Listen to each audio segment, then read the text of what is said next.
उसने धीरे से अपना चेहरा ऊपर किया और मुझे देखने लगी। मैं बोलना चाह रहा था, मैं चीखना चाह रहा था, पर मेरी आवाज नहीं निकल पा रही थी। उसने अपने हाथों की उंगलियों को अपने होठों पर रखकर इशारा किया। बहुत सारी भीड़ भाड़ वाली जगहों पर एक सड़क से दूसरी सड़क पे जाने के लिए दूसरी तरफ जाने में दिक्कत होती है। कई बार जल्दबाजी में कुछ हादसे भी हो जाते हैं। पिछले काफी टाइम से ऐसी जगहों पर फुट ओवर ब्रिज बनाए जा रहे हैं, सबवे बनाए जा रहे हैं। ऐसा ही एक सबवे है मैं जहाँ पे रहता हूँ। यहाँ पर एक काफी बिजी सड़क है। वो चौराहा है जहाँ हमेशा गाड़ियां नजर आती रहती हैं। इस सबवे को बने काफी टाइम हो गया है वैसे तो, पर आज भी लोग इसे इस्तेमाल में लेते हैं। लेकिन बीच में इसे बिल्कुल बंद कर दिया गया था और उसकी एक वजह भी बताई गई थी। पर जब से यहाँ पे मेट्रो लाइन बिछी है तब से दोबारा यहाँ पे थोड़ी थोड़ी चहल पहल शुरू हो चुकी है। मगर अब पहले जैसी साफ सफाई नहीं रहती यहाँ।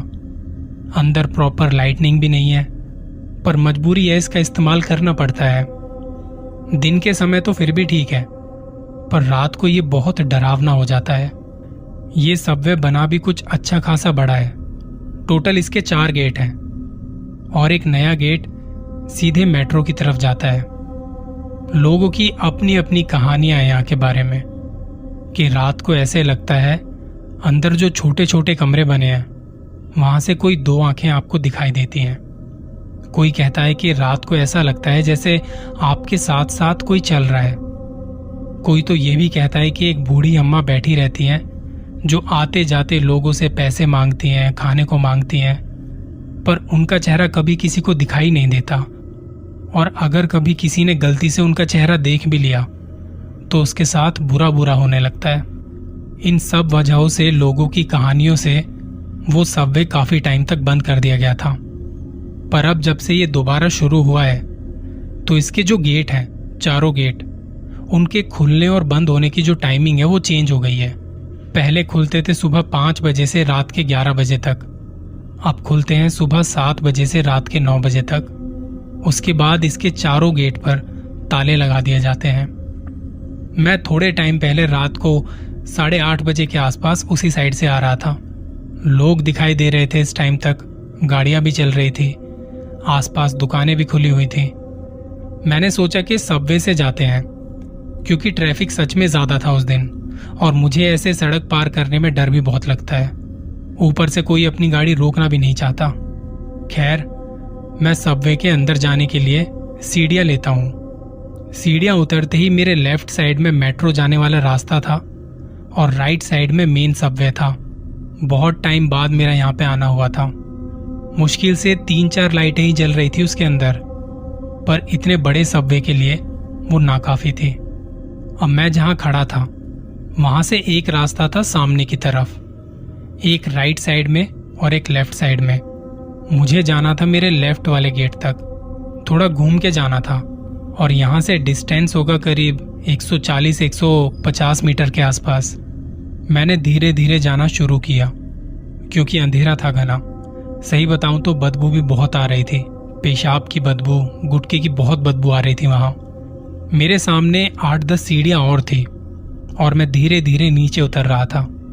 यहाँ के बारे में पहले भी लोगों से कुछ कुछ सुना हुआ था तो मेरे दिमाग में वही सब बातें घूमने लगी। मैं सीढ़ियों से उतरा और मेरे लेफ्ट में राइट साइड में कुछ कमरे बने हुए थे। ये कमरे इसलिए बनाए गए थे कि यहाँ पे कुछ दुकानें खोली जाएंगी, पर यहाँ पे किसी ने कोई दुकान किराए पर नहीं ली, तब से ये कमरे ऐसे ही पड़े हैं। इन पे शटर लगे हुए हैं, कुछ लोहे की जालियां ताकि कोई अंदर आ जा ना सके। शटर में आप आर पार नहीं देख सकते, पर जहां जालियां लगी हैं उनके अंदर सिर्फ और सिर्फ अंधेरा था, एकदम खामोशी। और वो खामोशी ऐसी थी मानो कुछ कहना चाहती हो आपसे। बाहर के टेम्परेचर के हिसाब से यहाँ ठंडक थोड़ी ज्यादा थी और बाहर का कोई शोर अंदर तक नहीं आ रहा था। उस टाइम मैं अंदर अकेला था। पहले यहाँ सिक्योरिटी गार्ड्स बैठा करते थे क्योंकि कुछ लड़के आके नशे वगैरह करते थे और लड़कियों को छेड़ देते थे। ऐसी हरकतों को रोकने के लिए यहाँ चौकीदार रहते थे। अब वो चौकीदार यहाँ नजर नहीं आते। मैं अकेला सीढ़ियों से उतर के जैसे ही लेफ्ट में मुड़ता हूँ और तभी मुझे एक आवाज़ आती है। वहाँ अंधेरा था और मैं उस सबवे के बीच वाले एरिया में था कहीं। मेरे लेफ्ट साइड शटर के पास एक अम्मा जी बैठी थी। वो कहती कि बेटा कुछ दे दे, तेरा भला हो। मैंने देखा तो वो अम्मा जी नीचे कुछ बिछा के बैठी थी। उनका मुंह नीचे की तरफ था। मैं ज़्यादा दूर नहीं था उनसे। उनकी आवाज़ सुन के 8-10 सेकंड के लिए मैं रुक गया। वो फिर कहती हैं, बाबू कुछ दे दे खाने को। मैं अपने दाएं बाएं देखता हूं कि कोई दिखे तो थोड़ी हिम्मत मिले मुझे, क्योंकि मुझसे अब आगे चला नहीं जा रहा था। मैं खड़े खड़े कांपने लगा, ना मेरी आवाज निकल रही थी।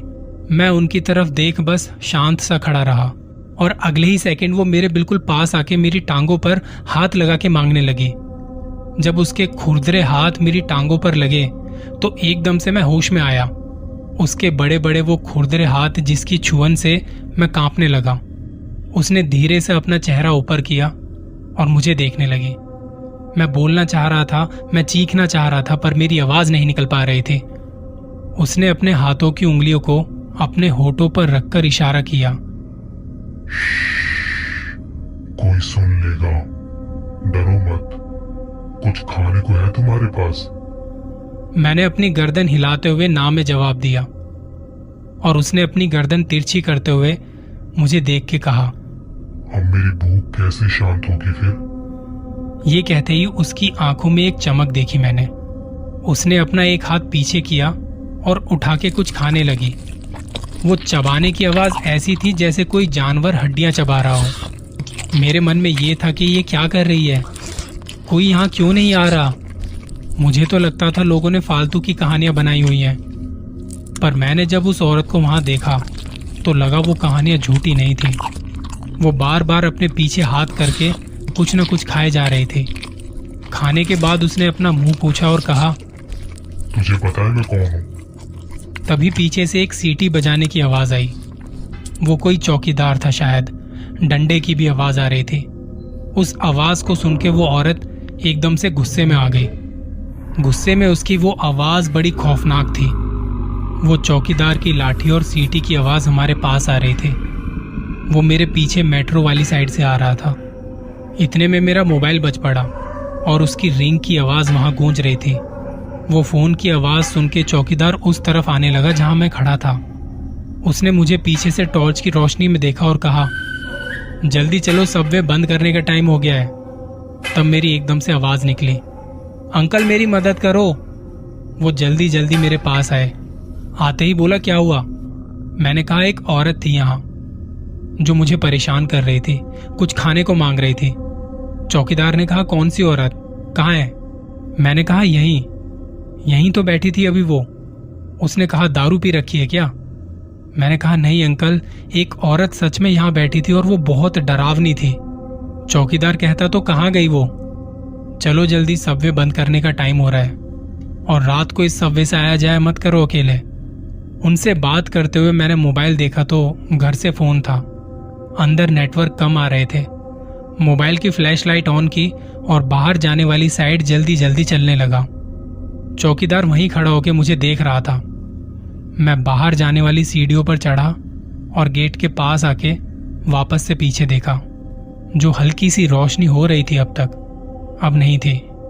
शायद चौकीदार ने लाइट बंद कर दी होगी और ताला लगा दिया होगा। बाहर मार्केट बंद हो रही थी। लोग अपने अपने घरों को जा रहे थे और मेरे दिमाग में वो सारी कहानियां घूम रही थी। अभी जो मेरे साथ हुआ वो घूम रहा था। जब वो औरत मुझे दिखाई दी तो चौकीदार को क्यों नहीं दिखाई दी? और औरत ने ऐसा क्यों कहा कि तू जानता है मैं कौन हूं? ये सारे सवाल मुझे परेशान कर रहे थे।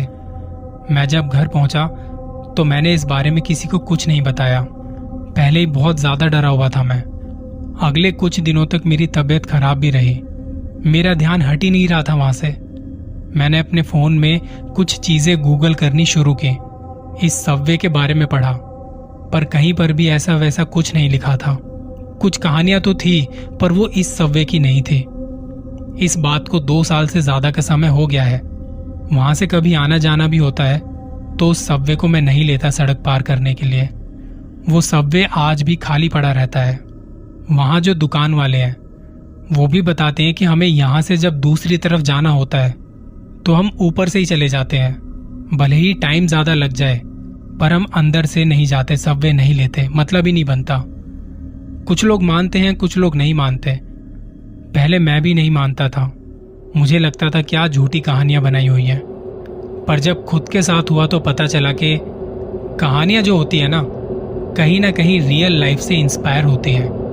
डर वो नहीं होता जब लोग हमें डराते हैं, असली डर वो होता है जब हम सच में डर जाते हैं।